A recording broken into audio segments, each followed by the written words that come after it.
हिंडमा कैसे है सब लोग. This is a sneaker unboxing, rather I would say loafer unboxing. Recently I got this Zara loafers. I thought that I will unbox and talk about these particular options. These are the ones which are there in this bone white color. वो लोग बोलते हैं वाल अंटरगन bone white. This is somewhere between that off whitish to beige color. These are priced at 6,000 rupees.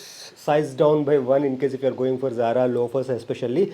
Loafers, three things generally they lack if you go for a lower budget options. One, the comfort, and two, the abrasion here, and also three, the genuine leather. Zara nails it because it made of 100% leather, not only at the upper portion but inside insole is also made of 100% leather, so it is extremely comfortable and super smooth. You don't get that shoe bites and everything, even though if you are going for a no-show socks which are like a little bit shorter. And also when it comes to the toe, it have that mock toe detailing which is trending since this particular year. Suede loafers maintain करना थोड़ा सा मुश्किल है, आदि मटू गुर्तुपेट्टुकोंडी. But these are my super favorites. What they go well with smart casual, smart formals, and even with kurta bundis, it goes really well. You can see the picture here. That's it. Next video में मिलते हैं.